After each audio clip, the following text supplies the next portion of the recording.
about you, I'm a really big reader of marketing books, especially our whole world has changed with online marketing. And I'm always envious of, I read the book by the CMO of Yahoo or these, and I was thinking, is there anything where we as legal marketers, are we in the lead? And I think we are.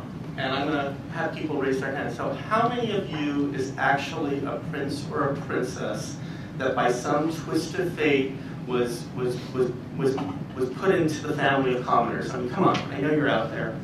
Yeah. Good, okay, that's good. Some people will fess up because if it weren't true, Disney would be broke, let's face it. Okay. So I'm calling this Chief Content Conductor, and my premise here is that, we all have heard about content marketing. And content marketing is actually the hot thing right now. And I would argue that we at law firms are in the best position of any marketing people in the world to do this. And the premise starts with this, is that I think because marketing is fairly new in law firms, we all think of ourselves as this, as the street musician, we don't have enough resources, they don't respect us. But in fact, who we really are is this. We really are conductors. We really have an amazing orchestra. We have amazing tools. And I'd like to walk you through a little bit of this argument and get you to see what I see. Which is, when we read all of these books, the whole thing about the internet is it made it about reaching lots of people that you couldn't reach before. And so we act like this is what we want. We want to reach masses. If we send something out to thousands and thousands of people, somehow we've accomplished something. But that's not really what our business is about. If you read Seth Godin, a lot of people know who Seth Godin was, right? And when he talks about permission marketing, which was this very revolutionary book, he said, what did he say about lawyers? Lawyers have intravenous trust, is what he called it. We can spend clients' money without their permission. And we keep forgetting that. We keep thinking that we're in the consumers because we read all these books about it. And we act like we want this, but I would argue that this is in fact what we want, right? It's great that, Yahoo can go ahead and send out these emails and get thousands of people to respond and they all buy something for 59 cents. But we can send out one email and we can get a $15,000 engagement, okay? But what we have to do is we have to approach it differently. We shouldn't approach it the way the people with the masses behind them approach it. In thinking about this, one of the things that I like to think of it as an orchestra, okay, is that if you think about what a conductor does, a conductor looks at a piece of music and he or she will look at it and they will say, well, what do I want? I want the woodwinds here. I want to bring out this emotion. So I want the timpani. There are a few times when they'll have the entire orchestra going and it'll be deafening. And what I would argue is that, with online marketing, we have an equally amazing number of tools. Okay, we've got these great tools. We've got associations. We've got syndicators. We've got all sorts of different tools that we can use to get our message out. And we don't use them thoughtfully. We're sort of like the conductor up there that says, okay, everybody play right now. Okay, and we've got to think about how it is that we want to get our message out. And if we do that, we can get that emotion. We can get that person to weep. We can get that person to buy something from us. In fact, this is what we act like most of the time, is we act like these are weapons of mass distribution, I like to say. What brought me to this is, I'm obviously very interested in online marketing, and a lot of the examples I'm going to show you today are from my firm, and the reason is that a lot of us don't share this information. But I would love to hear it, and I think the information is not about big numbers, but a lot of it, as you'll see as I get further, is anecdotal. And these are numbers that I just measured. These are from JD Supra. We use JD Supra. It's a great service. And so what you see here is our firm. I measure our online footprint. So we are an average size AmLaw 200 firm in Allen Atkins. And so what you see here is content views. And what you can see is because we're doing a really good job with what we're doing online, our online footprint is larger than the average AmLaw 100 firm. Okay, so I said, well, that looks good. The content views are great. The documents uploaded are good. So he said, these look really great. I showed this to my manager. These are really great. But then you look at the average views per document. Well, we're just about the same as everybody else. Maybe a little better, maybe a little worse. But so, what did I learn from that? And the big thing that I learned from that is I got lulled into that whole thing of looking at the big numbers. So if there's one thing that you should take away from this talk, it's that when you see a big number, you should say, so what? Okay, does that big number mean anything real? So I'd say we're not quite there yet. How do we think this through? So I sort of went through this to sort of first principles, thinking about what it is that we're trying to do with clients, and thinking about what the trends in online marketing and the trends in the internet and the trends in social media. And what I like to do is spend the next session talking to you about this conclusion that I've come to, and that is that I think that content marketing and social networks are the best thing that ever happened to legal marketing. I know we've got attorneys who are reluctant to get on LinkedIn and whatnot, and let me explain why that's the case. The reason, I think the reason is very simple. It's that if you look online, that's where our customers are. There have been several surveys, in-house counsel, they're online, they're using it, so there's a direct way to get to them. Yes, I know there's some members of the legal media here, but we don't have to spend all of that money with American Lawyer necessarily to get in front of, there aren't the gatekeepers that we used to have, where we have actually better access than we ever used to have. I think another reason that's really key is that I think that branding is right-sized in social media. What do I mean by that? I was shocked. I'm actually very new to, I'm now in it 10 years, but I'm relatively new in legal marketing. I worked in a different kind of marketing. I used to hire lawyers. And what I always found so strange is that lawyers were marketing themselves, law firms were marketing themselves the same way as Clorox. Oh, Wilson Sonsini or Alan Mackins or, well, I just knew that I dealt with a lawyer and that lawyer may be good or bad. Okay, so I hired the lawyer first, right? The lawyer, but I did want to know they were from a good firm. What I love about this is David Blackwell. This is everything about him. He does work for Alan Mackins. It's right-sized. The firm comes second, he's first, which I think is very much in the way that we make these connections. The other great thing about online is that you can focus on your niche, and if you provide really good information, you can build a reputation. This particular attorney over here he's responsible for almost 20% of the traffic to our website. He publishes daily on his blog, and he's got quite a following. So, what is it that you need to do great content marketing? Well, let's think about it. You need important insights. You need insights that are valuable. They need to be communicated, and they need to be communicated regularly. Well, if you think about it, when I walk through the halls of any of the offices of my law firm, every single office is filled with someone who has that. If I were the CMO of Yahoo, how many of those coders can write a sentence, right? We've got people with insights, but what we've got to do is we've got to figure out how to get those ideas, how to get those talent, how to get that music, right? We're conductors. How do we get that music out, and how do we orchestrate it correctly? That's my premise. And what's interesting about this, if you look at this trend, I think it's really good now, but I think it's going to keep getting better. And the reason it's going to keep getting better is because what we see is happening in social media and big data. Did you know that there's been more data produced in, last year than was produced in the whole history of the world, right? We call this big data. There's all this data being produced.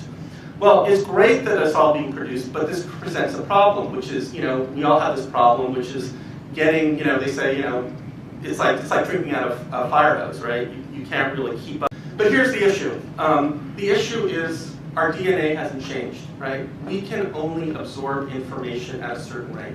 So it doesn't matter that there's all that stuff out there. The issue is we only have so many hours in a day to actually absorb this data. So what I would tell you is that the ways that we filter that data is more important. We have a whole idea of we see this with bloggers, this whole idea of being a content curator. Just focus on an area, and if people know that I'm focused on this area, this is what I stand for, and everything that I ever produce is good quality, that's sort of the key to it, right? And I see folks in the media sort of nodding their heads here because they've had to deal with this. They think about this every day. And here's why.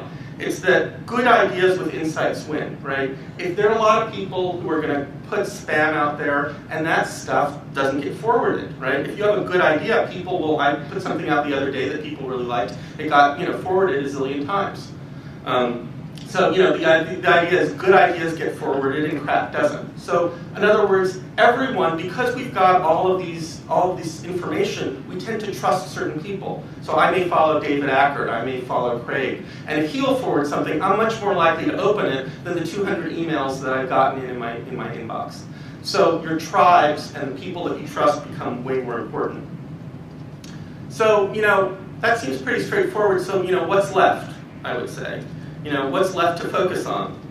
There are a lot of bad habits. There are a lot of things that we do that we've got to stop doing as legal marketers. We've got to stop using the whole orchestra, just yelling. It really is not, it's really not helping our case.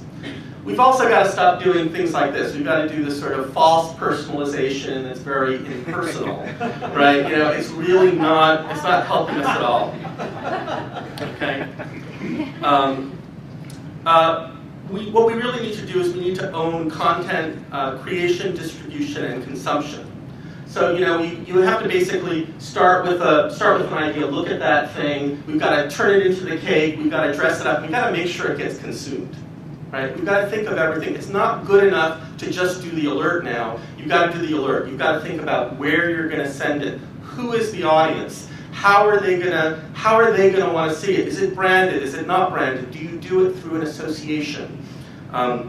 Those are all the things that we've got to think about. And so this is the matrix that I've come up with, and it's a very complicated matrix. So I think that we are like conductors. We're standing up there, an alert comes out, we look at it, we say, and the attorney says, oh, it's got to go out tomorrow.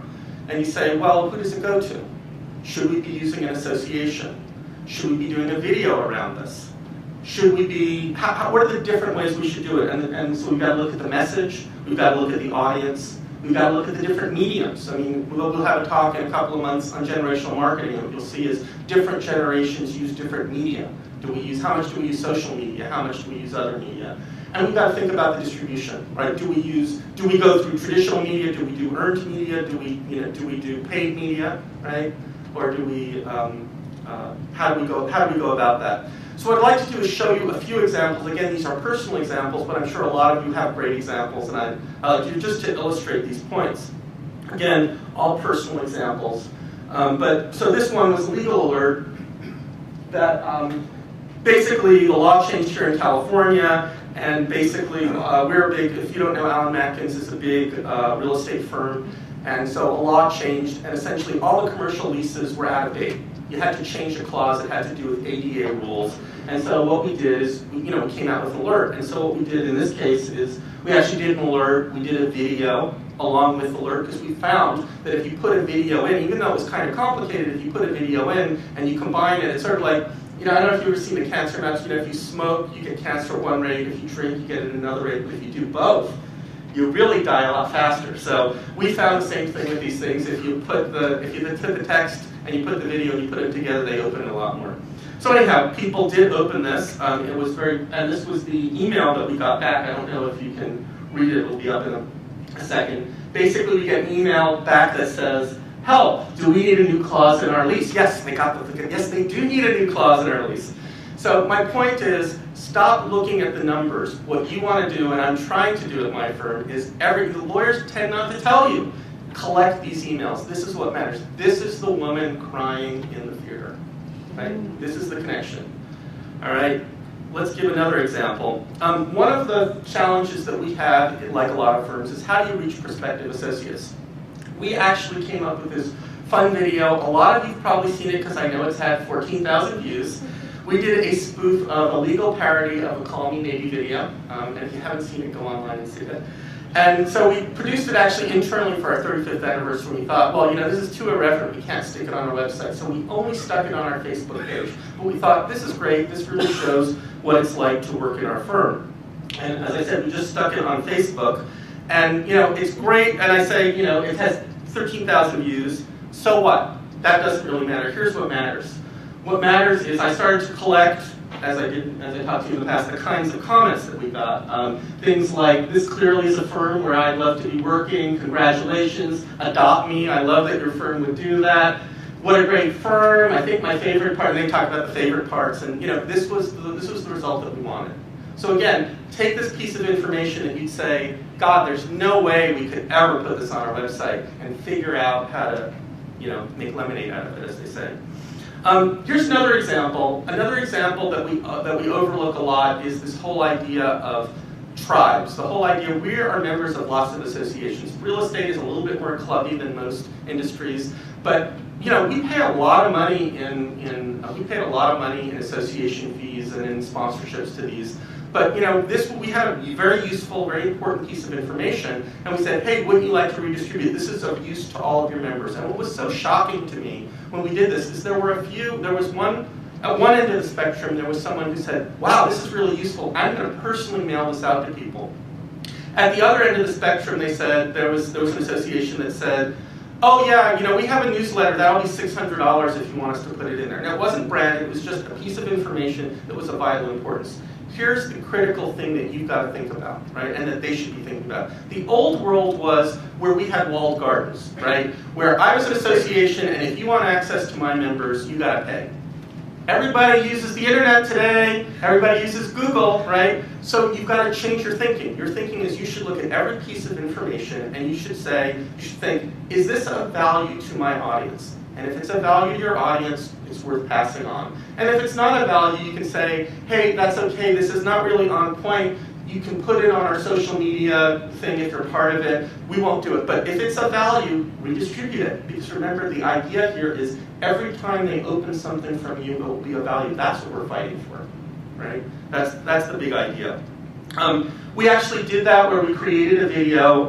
There was a change, if you remember, the whole LIBOR scandal, and we had an attorney who actually did a video on LIBOR, and we gave it to one of the associations we work with, the CMBA. They redistributed it, and then that was picked up by the National Mortgage News. So that's an example of where you see the thing passed on to bigger and bigger circles. Why? Because they have a much bigger following than we have. So that's another example. But I think the most important things, and this goes back to us being street singers, right? A lot of us don't have, we're not given a lot of respect. It's as simple as that. I used to not work in legal, and as a chief marketing officer, I sat at the table with the other C-level executives. We made very important decisions about the company. And we forget the critical role that we're playing. And I will tell you, with all of the things that are happening, you are more critical than you ever were, and you have a seat at the table. And the example that I'd like to give you, the examples that I'd like to give you is where we use communication as a strategic asset to change the way that people perceive our firm. And the first breakthrough came when we decided that we were going to do a whole bunch of charitable videos for companies that our attorneys were on the boards of. And we did this nice video for the Boys and Girls Club of Hollywood. You can read this really nice note about, nobody's ever been able to capture what we had. What was so amazing about this is they just sent it out to a few people. Said, what do you think of this video? One of their donors wrote a $6,000 check to them right then and there. So it had a really great input. So we thought, well, gee, if we can do that with the charities, can we do this in other ways with our clients?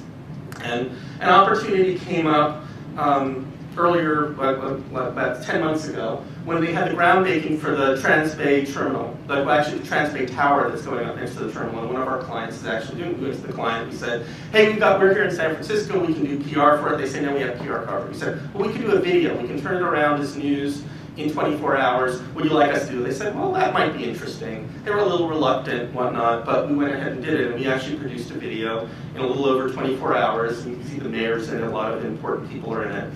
But what was so interesting about the video, not only that it got, I will tell you, not only that it got 2,000 views in a day, which was really nice to see, but remember, big numbers, so what? Here's what mattered. Normally, our attorneys were dealing with the client, the government authority, and the politician. They're very critical people in getting this huge project. This is going to be the biggest building west of the Mississippi. What happened in the process of doing it is I and people in my department became the faces of our firm in working with those same people. Okay? So it was no longer you just saw this one attorney, it was they saw a team of people. And it helped change the way that these players saw our firm. It was much more of a team, and marketing played a much more strategic role. So with that, I urge you to all go out there and be the conductors that you are. Thank you very much.